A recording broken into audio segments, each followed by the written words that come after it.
Eloi elama sabachthani, Nkulunkulu wami ungishiyelani.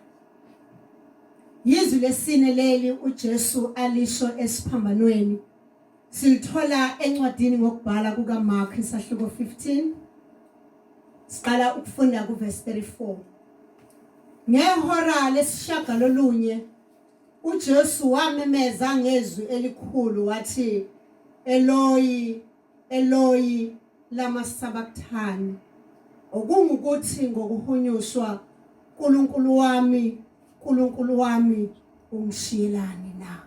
Haleluya. Amen. Lelizwi lesine bazalwane bami uJesu alisho esiphambanweni. Akhona amanye amazwi uJesu aseke wawasho.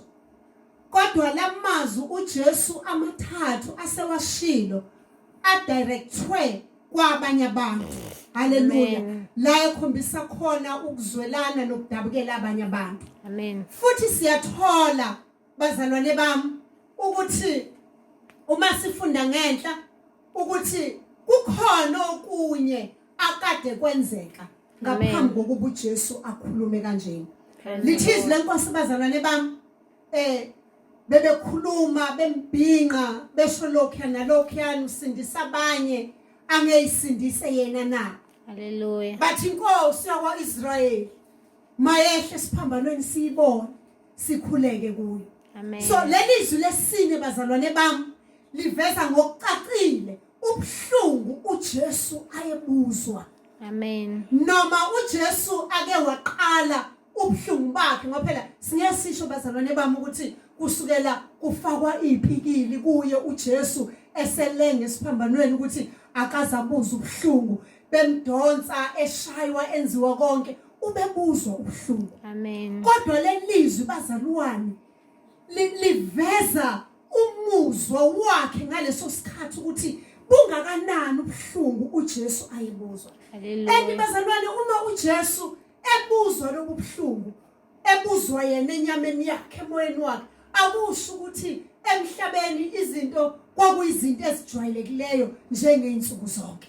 Ukuthi things were just normal kungenzeki lutho. Nasemhlabeni bazalwane bami siyeza ukuthi umhlaba wawusumnyama ilanga laselifiphele kumnyama lithizi lenkosi kusukela ngehora lesithupha kuya ngehora lesishagalolunye and yihora lesishagalolunye leli uJesu amemeza ngalo kusho ukuthi kusukela kumnyama from 6 up to 9 uJesu akakakhombisi ukuthi kukhona ubuhlungu abuzwayo. Kodwa lithizi lenkosi ngehora lesishagalolunye Jesu wamemeza wathi Nkulunkulu wami ungishiyelani. Amen. Haleluya. Amen. Nakuba uJesu wayebuzwa ke bazalwane bami ubuhlungu njengoba sengishilo ngithi mina kwakumnyama ezweni kuthi enhlizweni yami bazalwane bami lobo bumnyama kwakubumnyama ongathi buyabambeka. Uyazi ubumnyama obake behlela iGibhithe ngesikhathi uNkulunkulu enze likhuni inhliziyo kaFaro bazalwane bami efuna ukuthi uFaro amazi ukuthi uNkulunkulu. Lithizi lenkosi inhlupheko ka9 kwaba ubumnyama obehlela izwe laseGibhithe ubumnyama babu ngathi buyabambeka. Haleluya. Amen. Lobu bumnyama bazalwane bami obasebukhungethe umhlaba wonke ngesikhathi esodwa. You can imagine iSouth Africa imagine wonke amakontinent umhlaba wonke ukuthi ngesikhathi esodwa umhlaba wawumnyama. Haleluya. Bazalwane intukuthelo kaNkulunkulu yayiphezulu komhlaba.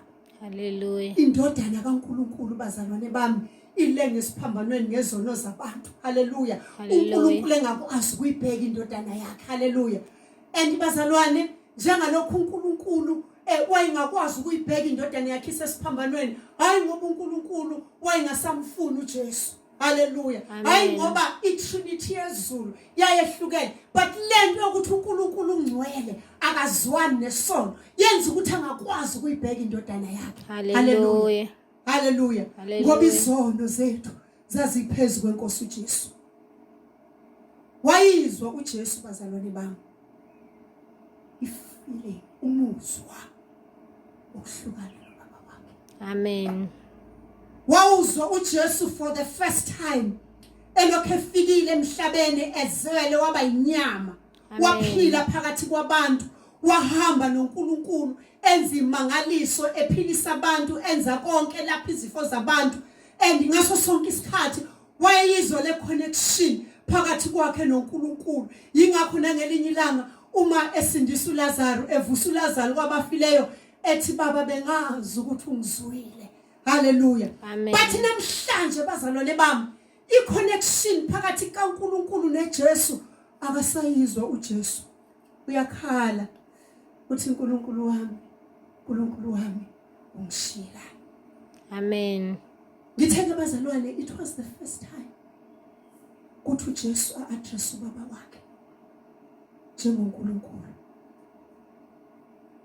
Lesi simo bazalwane esisenzeka sasiveza the climax ivutho ndaba lempilo kaJesu. Hallelujah. Phela uJesu usuka ezulwini bazalwane bami weza emhlabeni ukuzothwala izono zabantu azothwala izifo zethu. Manje ngalesi sikhathi esesiphambanweni uNkulunkulu engasakwazi ukumbheka yingoba lento ayizele ngempela izono zabantu bonke emhlabeni zase ziphezulu kwakhe. Izifo zabantu bonke emhlabeni zase ziphezulu kwakhe. Yingakho masifunda uIsaiah 53 bazalwane bami ufundeka athi kepha wasithwala izono zethu wabetshatha ubuhlungu bethu kodwa thina sathi ijezisiwe ishawe uNkulunkulu. Amen. Yebo yalinyazwa ngenxa yeziphambeko zethu yaxhotshozwa ngobubi bethu isijeziso sasiphezulu kwayo ukuba sibe nokuthula. So bazalwane bami ngalesi sikhathi uNkulunkulu engasakwazi ukumbheka uJesu i-connection isihlukile i-connection ingasekho uJesu ezwa ukuthi ubaba wakhe umshiyile. Ngithi mina bazalwane bami impilo kaJesu yayisifike kwivutho ndaba layo ngoba lokhu uJesu okwakuthuza ukuthwala izono wayesey experience uNkulunkulu embona ngempela uJesu eyithwele izono engasakwazi uNkulunkulu ukumbheka. Hallelujah. Uyakhala uJesu uthi uNkulunkulu wami ungishila. Ngalesi sikhathi uJesu vela ewumhlatshelo ophelele wezono. Hallelujah. Amen. Uma bazalwane bami uJesu ekhala wayengakhali nje into ayisuse emoyeni. Phela uJesu bazalwane bami lithi izwi lenkosi wayewuliswe. Hallelujah. So yonke into uJesu ayikhuluma wayekhuluma izwi ngoba nangesikhathi elingwa uSathane uJesu wayekhuluma izwi. Manje nangalesi sikhathi bazalwane uma uJesu ethi uNkulunkulu wami ungishiyelani uJesu uquote izwi bazalwane bami elitholakala kumaHubo 22 verse 1 and leli hubo bazalwane bami kuthiwa yihubo leli elalikhombisa impilo kaJesu esesiphambanweni ngoba kunamazwi uJesu ayewasha esiphambanweni akhona kuleli hubo. Hallelujah. Amen. Wakhala bazalwane Jesu. Khalelani Jesu esesiphambanweni. Usinikeza indlela. Uyasifundisa ukuthi kuyakhala.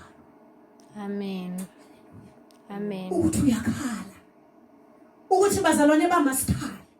Kuliqiniso ukuthi sometimes kunezimo ezisishayayo empilweni kodwa singakhali sophele ngaphakathi. And lento yokuphela ngaphakathi bazalwane bami iyayilimaza irelationship yomntwana kaNkulunkulu noNkulunkulu ngoba sometimes usuke bamba amagqubu and abanye bazalwane bami ababi nakho ukuthula baze baxabane noNkulunkulu ngempela abanye begcina ngisho beyibulala. uNkulunkulu bazalwane bami turn against Jesus. Hayibo wayenzela ukuthi thina angabe sathi turn against us.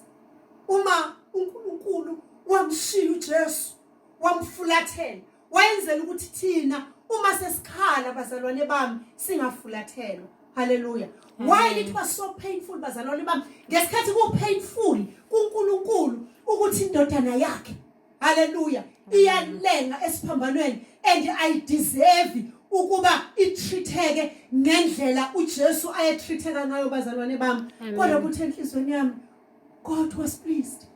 Wayijabula uNkulunkulu ethi mission accomplished, athi impela kuyenzeka, umntanami usela, indodana yami isila, impela akusekho kusazoguquka, impela uyangithengela, impela abantu bazobuyisana nami. Haleluya. Amen. Haleluya. Amen. uJesu bazalwane bami uyizwe kangcono lento, uyizwile lento yokushiwa ukuthi ibhlungu kangakanani, and we understand kangcono. Haleluya. Yingakho uJesu uma esenikeza the great commission bazalwane bami ethi asambeni senze izizwe zonke abafundi bakhe, uthi uJesu phela nginani izinsuku zonke kuze kube sekupheleni kwezwe. Yingoba uJesu waya understand ukuthi uma ngabe ke wasishiya bazalwane bami kwabakhona umzuzu la esishiya khona ayizukufezeka intando kaNkulunkulu. Amen. Haleluya. Amen. Bethizwe lenkosi bazalwane bami, uNkulunkulu wamusa uJesu. Uma sifunda amaHebheru 5, haleluya, Amen. verse 7 lithi owathi esenikele emhleni yenyama yakhe ngemkhuleko nokunxusa nokudazuluka okukhulu neziyembezi kuyena onamandla kumsindisa ekufeni, weziwa ngenxa yokumesaba uNkulunkulu. Haleluya. Amen. uNkulunkulu bazalwane bami wamuza uJesu. Haleluya. Amen. Wamuza uJesu ekhala. And lento leyo ukuthi uNkulunkulu wamuza uJesu bazalwane bami ayisinikeze nathi isibindi sokuya ngayo uJesu kuNkulunkulu sikhale. Sazi ukuthi masikhala uNkulunkulu uyasizwa. Ngoba uJesu wamuzwa. And bazalwane bami uNkulunkulu wamuzwa uJesu ngoba uJesu wayemlalela. Nathi njengabantwana bakaNkulunkulu bazalwane bami uma singaya kuNkulunkulu ngokukholwa bazalwane bami, siye kuNkulunkulu singazenzisi, siye kuNkulunkulu silahle konke, silahle amanyala nesono esithandelayo kangaka, sikhale njengebandla kuNkulunkulu nangalesi sikhathi. uNkulunkulu uzosizwa balazalwane bami ngoba izwi lakhe asondele ngesibindi esihlalweni somusa. Hallelujah. Ngoba samukelisa umusa wokusisiza nangesikhathi esifaneleyo. Amen.